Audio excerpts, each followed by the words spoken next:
Alrighty, folks, we're going to talk about Austin, Texas real estate. For the longest time, we have seen the numbers where Austin is just falling apart. It's crumbling. It is the epicenter of crash, crash, crash. We're going to talk about what happened in December. We're going to talk about 2024. And we're going to talk about some leading indicators that might surprise you in 2025. We're going to have the one and only and amazing Danielle Fountain to talk to us. How you doing, Danielle? I am fantastic. It's always a pleasure to be back here, to be part of the One Rental at a Time community. I've met a few individuals from your community and spoke to some of them too, and it's just it's great to be on this side, and it's great for me to bring some positive news to the community. Yeah, I love you being here. You're doing a lot of amazing stuff on X and Twitter. That's where I follow you. You're putting out just raw numbers, giving it to us, without any slant or hopium. But let's kind of get in the DeLorean and go back to 2024 and kind of remind people what was going on in Austin in 2024 before we get to the leading indicators of 2025. Yeah, so 2024, and that's when we actually first start talking. 2024 actually started off with a bang because all of a sudden we saw interest rates drop in like that November, December timeframe of 23.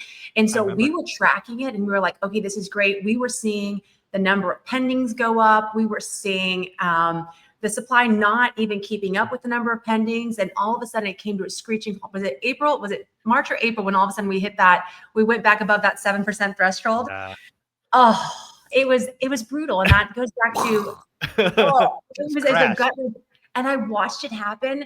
And I was like, oh, the market's going to get really bad. People are like, what are you talking about? I'm like, I've been watching the numbers. I'm seeing it. Interest rates matter.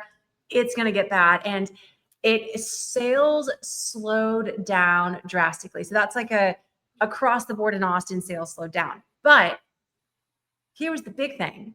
Sales slowed down, but prices did not fall off. Unlike in 23 and in the end of 22, when all of a sudden we just saw people just selling off their houses and anything they could to get out. That wasn't the case this year. Yeah, it is wild to think about. Well, first and foremost, a couple of things. You're absolutely right. I think we have historical evidence now from the last 2 or 3 years that rates matter. And it really boils down to 7% bad, 6% good. And we saw that in a lot of the country, including Austin last year. But the other thing that's really interesting is, let's actually get to December first before we talk about what's happening in January. So what did December look like? I think I saw a report from Fannie Mae. No, it was Case Shiller. That prices in Austin were actually up in December. How can that be? It can be. It's because buyers that were out to buy, they went out and we significantly saw it. So for instance, if we look at where December was, so December to date, and this was as of 2 days ago, hopefully everyone's filed what they've closed by then. Yeah, I hope so. Yeah. Okay. And I mean, there's some agents out there that just take their sweet time, but hopefully it's all there. But we sold, as far as single family homes in Austin, sold 651. Okay, great. I gave you a number, but how does that, where do you put that? What does that mean? Okay. Historically, if we do from 2005, so about a little less than 20-year average, from 05 all the way to last year, the average was 887 is what we sold. So that was a pretty big, that was 25%. Yeah. Drop. Yeah. And compared to last year, though, we were actually up. So last year, that's crazy. Last year, we only sold 573 houses. So we had a year-over-year increase from where we were last year of 13%. That's great. We sold more homes. Now, here's the big kicker, is that we sold more homes. However, the average price even went up. So in 23, so year over year, our prices in Austin, and that is where, when I start talking about, hey, what is coming up? What is Austin? What is the strength of the Austin market? What are we seeing? And that was consistently throughout the year. So we saw that every month. We saw us kind of slightly beating it. Last year, our average price point was 746. Now, we've got $1 million houses. So when I say last year, 23 in December, 746 was the average. The median was 565. This year, the average, 827,000. So we're talking an $81,000 increase, which equates to about like a little less than 11%. was our average, and our median went to 607. So that was a $42,000 increase, which is a little over 7%. So Wow.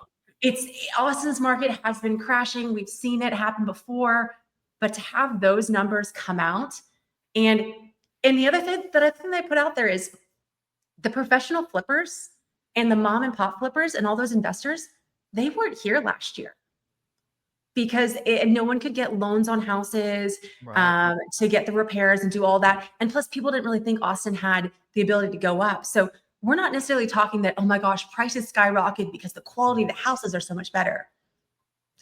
Not really. I mean, it was, if you're having people buy inventory, because once again, when we talk about Austin specific, a lot of Austin is it's already sold out. Yeah, so it's like not a lot of land left. Yep. The outsides. Now I always say this because we look at the doom corners, all the doomsday, Austin's falling. Well, they're including all of the outskirts. So Austin itself is really tight in the core. But if you start driving 20 miles out in all the directions, you're hitting farmland. And so you can't compare that land to Austin. It's different. Well, that's why doom porn is so creative, because they're technically correct, but they're not grounded in reality. It's kind of wild to watch. It's funny. No, so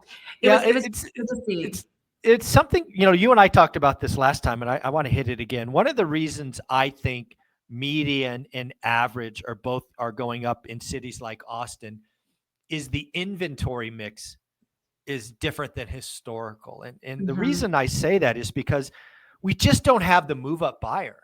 The move-up buyer is so consequential to a healthy housing market because it releases the low end as they kind of move up to the median price point. And if you've got all these people with 3% mortgages, they're not selling today.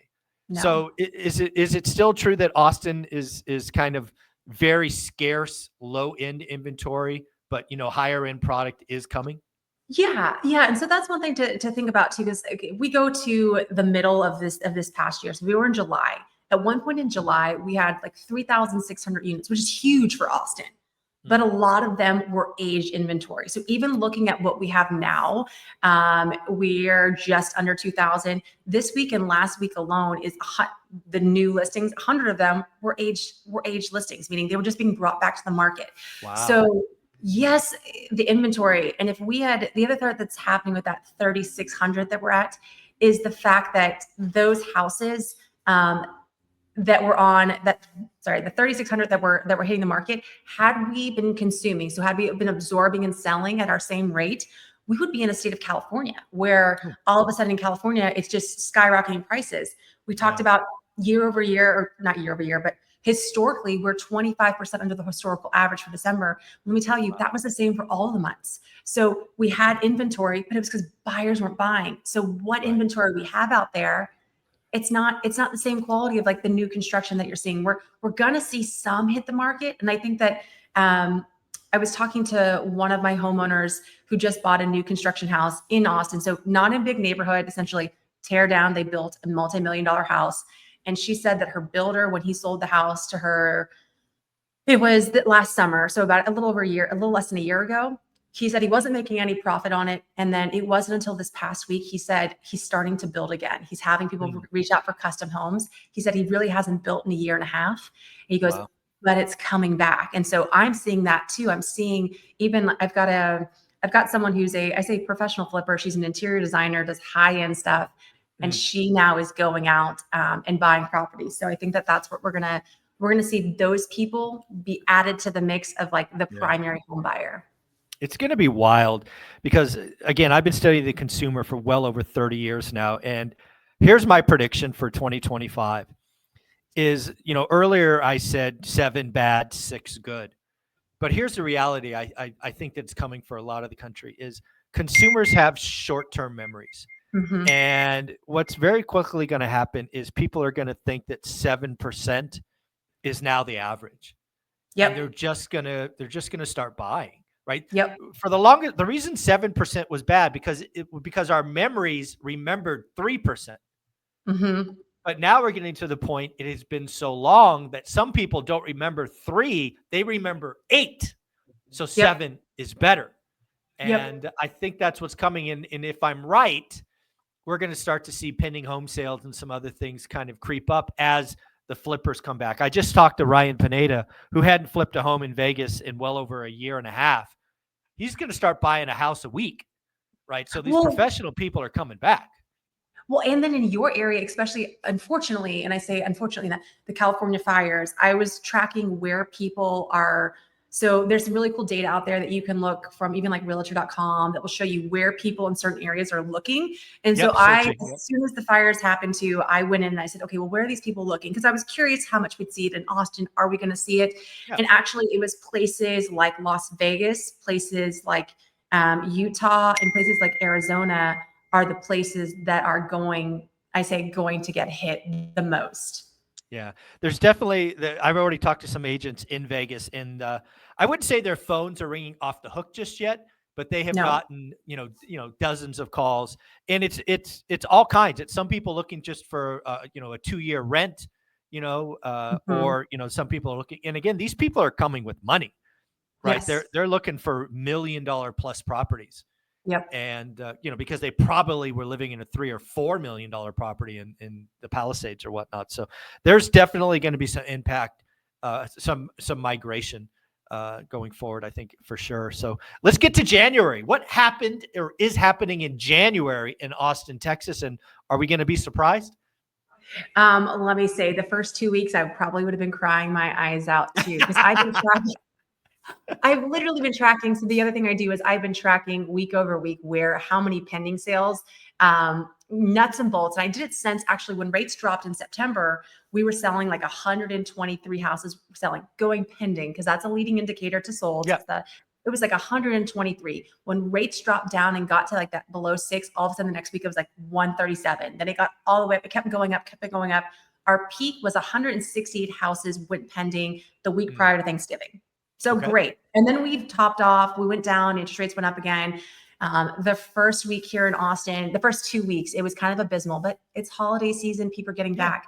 This past week, we had 166 houses go pending. That was a 39% increase from last week, which last week was abysmal. And we were, not that Austin is a snow town, we were in a freeze. So everyone, because we had, we got below 30 and we had, I say, a little bit of ice. It was like the apocalypse. I drove out and I loved it. There was not a soul on the road. And by that point, it's 36 degrees in the middle of the day, but people are like, nope, there was ice. No, I'm not going out. There's ice on the road. But we had the fact that happened, and like we still beat like our highest number since I didn't expect us to go that up high that much. I did expect to see some increase, but if you think about it, since the beginning of September, our second highest week in sales is the third week in January. And it's still football season. So the other thing I think is, unfortunately, because UT lost and was not in the national championship game, that the TVs got turned off, and the wives were able to pull their husbands, or wives pulled their wives, whatever it is, we're able to pull someone else out and say, okay, we're going to go look at houses now. Football season is over. Well, I mean, we still have the Super Bowl coming up, but I think that people were ready. So that numbers wise is great. But also, if we're going to talk about numbers and we're going to say year over year in dollars, I can already tell you our average is already up 64,000 from last year. So we're up 9%. Our median is up 13,000, which is only 2.34%. But the fact that we're seeing it go up, and that's what's closed out year to date thus far. The other big point that I always look, prices are great, but what I really want to see is how much is a seller willing to negotiate? What is happening? And so I talk about close price to original list price and close price to list price. So original list price is where they started. And to give you an idea, last year, when we were doing this last year, January of last year, we closed out at 92% was the median of close price to list price. I pulled this data on Wednesday. We're at 94%. So we're already 2% higher on close price to list price. So I think that means, and what I have seen across the board, I have sellers are not willing to give as much. So I do have a client. I mean, we make the disrespectful offers when I have clients that are willing to do it and they're willing to But we had one where we went $200,000 under asking, and I was like, there's no way in that sense. But they came back and they negotiated we got $100,000 under asking. So we went way to the far end, and and I've used your lines after lines of, hey, you know what? I know this might come off as disrespectful. I don't want you to see this. What I want you to know is, in order for this house to work for my buyer, exactly, this is what it has to be. It has nothing to do with the quality of home and how you're listing it, anything like this. But if this would work for the seller, and the seller is willing to go negotiate to get the house off the market, and it works for them, great. If not, completely understand. But I just want you to know, we're not trying to be disrespectful. I'm trying to be upfront and honest. And for this case, it was the wife liked a different house. The husband liked this house.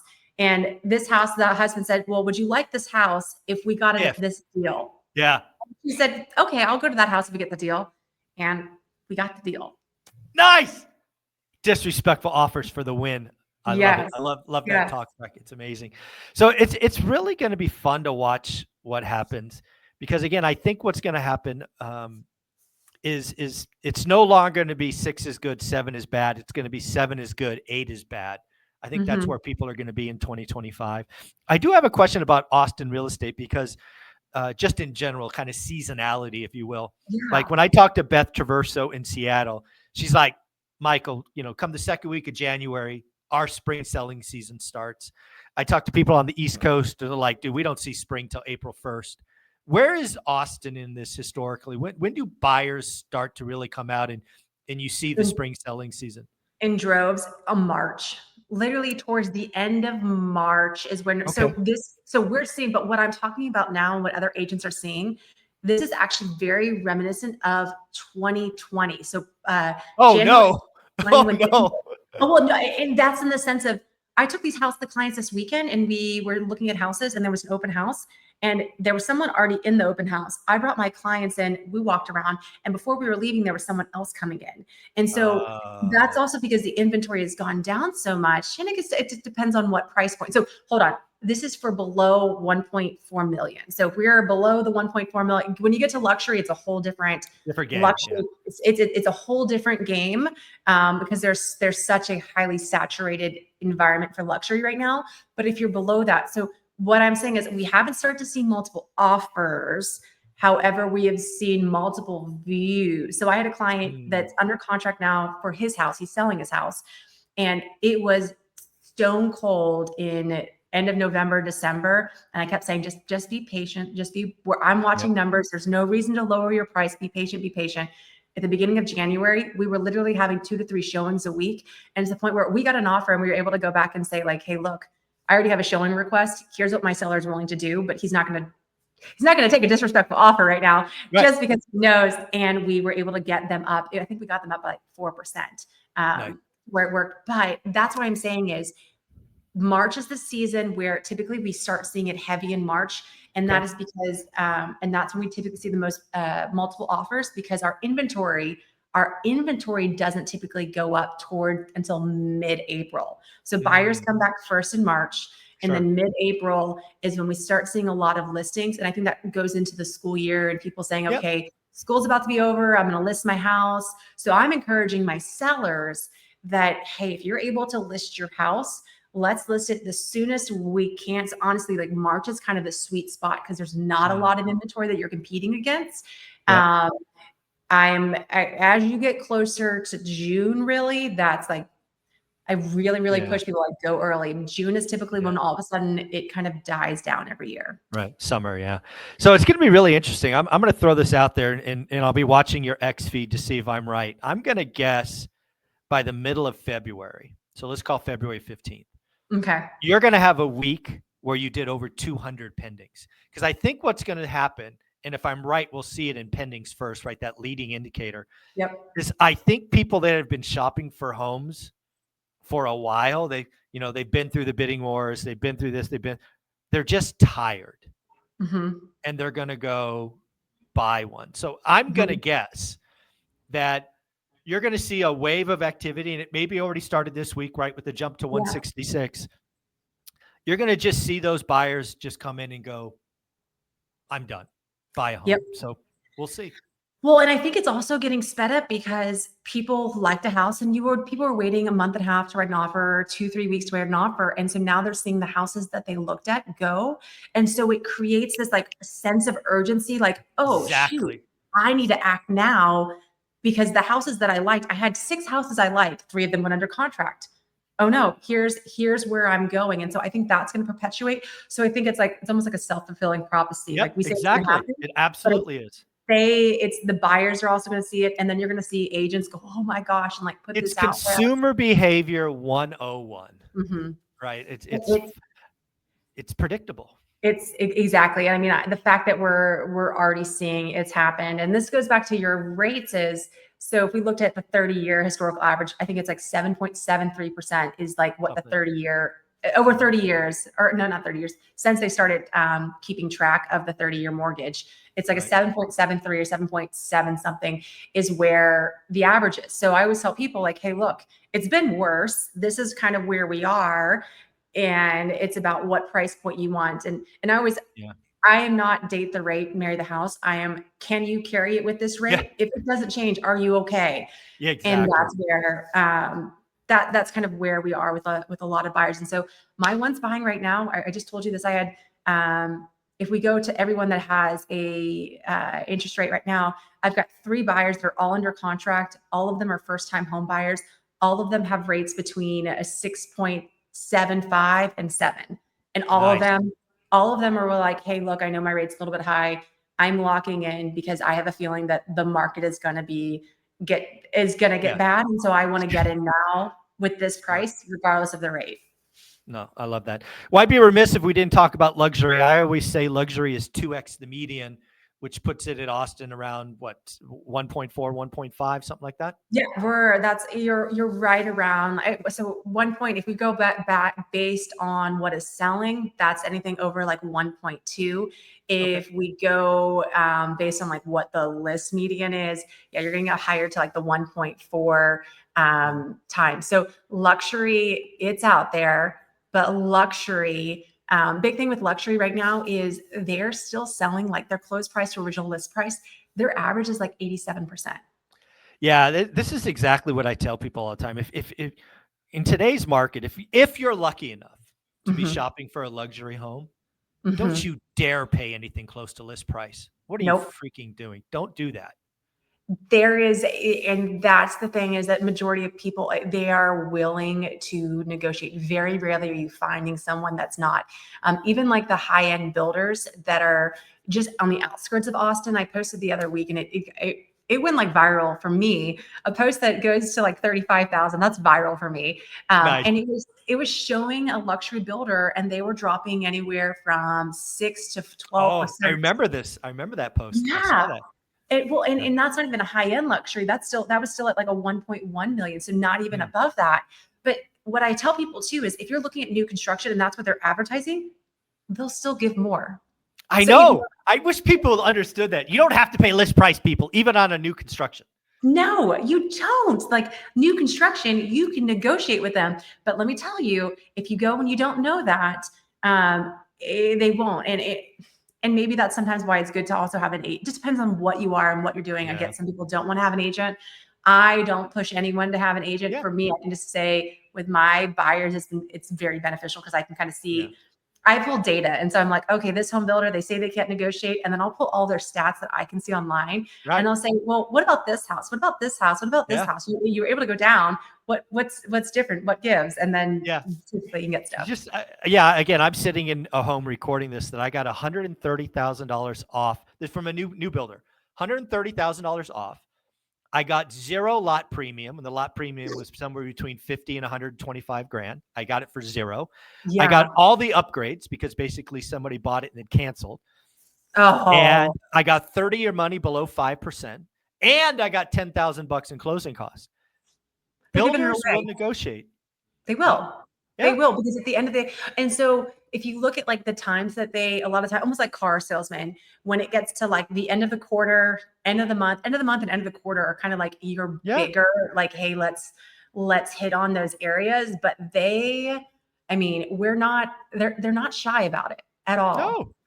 Yeah, and it's really funny. I mean, this house was roughly listed at 1.2 million. My first offer was $1 million. They came down.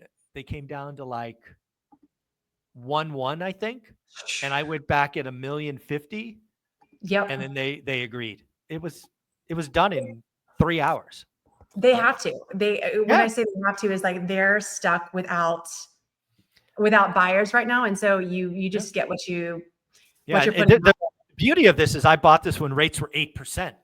So not only did I get the money off, but I also got 30-year money at 4.99. So double Well, victory.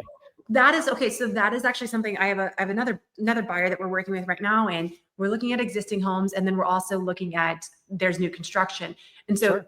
if you're in that area, if you're an existing home in a new construction area, unfortunately those sellers are just taking a bath because they're having to compete.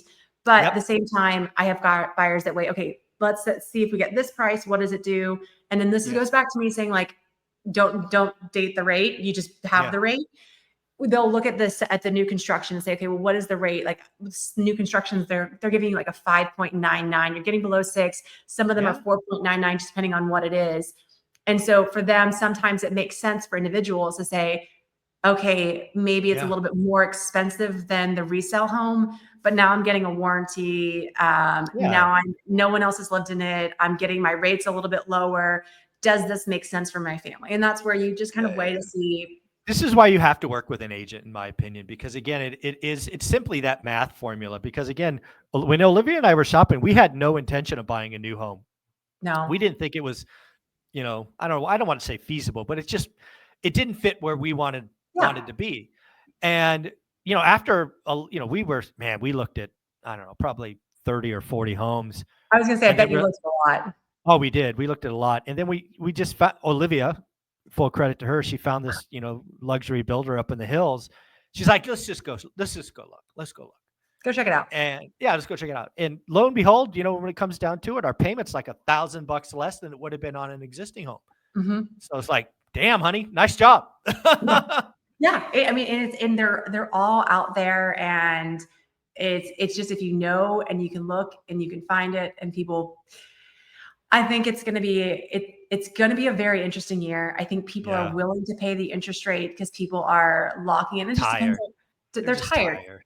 Two and a Yeah. half years. So if you've been living in an apartment waiting to buy, and it's in 2.5 years, you've probably you might have a significant other in your life, or you might not. They might have left your life. Either way, you might end up with a dog or a baby, or Lots of something has stuff. happened. Yeah. Yeah, and you Yeah. can do it. Everyone can do it for a little bit, but when it gets to a point where it's like, okay, let me Yeah. move. So, We're done. oh, that just reminded me.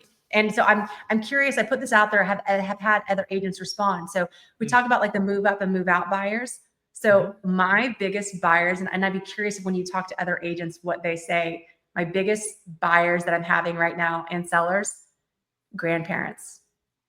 I saw that post. Yeah, I think that's, when I talk to Beth or whatnot, I think that's very true, right? Grandparents are, you know, uh, they're they're at the stage of life where they're making life decisions. It's not Mhm. really a financial decision.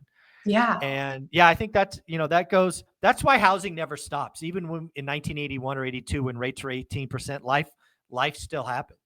Yeah. And yeah, I think grandparents are big sellers and Yeah. frankly buyers today. And they're Um, and they're moving, and so they're crossing. The other thing with it is not normally you have your move up, you move down, you might stay in the same area, but we're not even seeing that. I'm seeing like intercoastal, like you're having grandparents move from California or from oh Oregon yeah. or from Ohio that are moving to Texas because that's where their grandkids are and they want to Yep. be a part of their life. Yep. Um, and that and stairs. So I see a lot of that, like, hey, we've got to Hmm. get rid of stairs in the Oh, I haven't house. asked. I haven't asked about that. It could be. I don't Yeah, know. and I think it's because at certain times people want the ease of not having the stairs, whether it's their own personal physical or what they see coming. Yeah. Um, Especially because unfortunately, I have one client too who talked about it. He was like, "Look, I just had a friend, and sounds really morbid. I had a friend die because it started with a fall down the stair and breaking their hip, and Yeah. then once that happened." It was like the catalyst to everything else that happened from like having the hip Right. replacement and then being in the hospital and then getting the rehab. And then after that, and they were like, we're just going to try to mitigate all these risks. So Yeah. we're just going to go Smart. no stairs at all.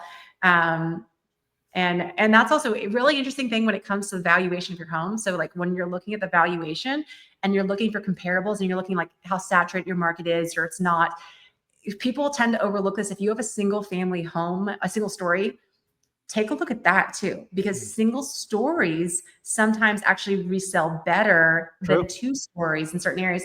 And it's something that some people don't pay attention to.